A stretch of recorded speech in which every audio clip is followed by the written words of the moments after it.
Competition के exam में अक्सर डायरेक्ट इनडायरेक्ट स्पीच से क्वेश्चंस आते रहते हैं। इजी वो क्वेश्चंस होता है अगर वो स्टेटमेंट के बेसिस पे है। जैसे अगर मैं बोलूँ Ram said I am absent, ये जो आई एम एब्सेंट है वो आपको डबल इन्वर्टेड कॉमा के अंदर मिलेगा। डबल इन्वर्टेड कॉमा के अंदर जो सेंटेंस होता है उसको हम रिपोर्टेड स्पीच कहते हैं, और राम सेड ऐसे सेंटेंस को रिपोर्टिंग वर्ब कहते हैं। रिपोर्टिंग वर्ब बहुत इंपॉर्टेंट होता है रिपोर्टेड स्पीच को बदलने के लिए। इसके आंसर देने से पहले मैं एक चीज़ और बताना चाहूँगा। अगर रिपोर्टिंग वर्ब में सेज या विल से आया, जैसे राम सेज या राम विल से, और रिपोर्टेड स्पीच के बाद कुछ भी सेंटेंस आया, so make sure you do not change the tense, but the rest of the things you have to change. जैसे उसका प्रोनाउन बदल जाएगा, उसके एडवर्ब के टर्म्स सारे बदल जाएंगे, ठीक है।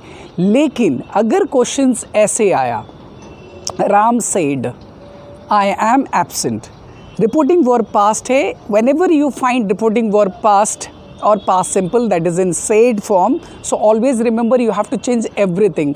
Ram said that he was absent.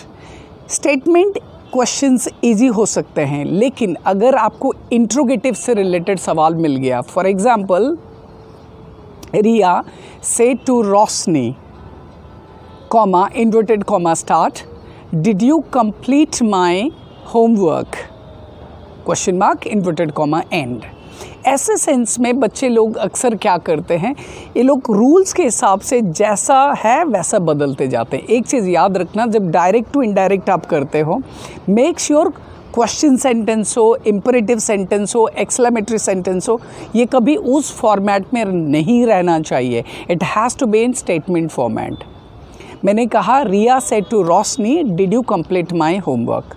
Riya said to, since it is a question, so Riya said to will be changed into Riya asked Rosni, did you complete my homework? In your mind you make it affirmative, you completed my homework. फिर उसके बाद हम उसको बदलते जाएंगे।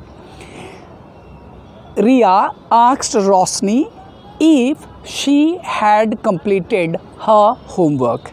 क्यों?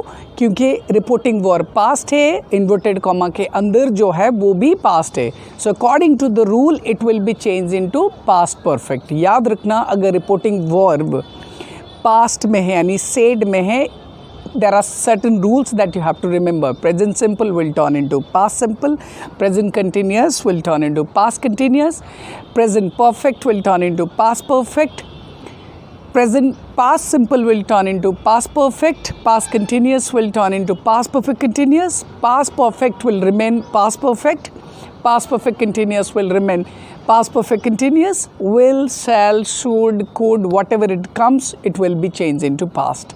Keep that in mind. Thank you.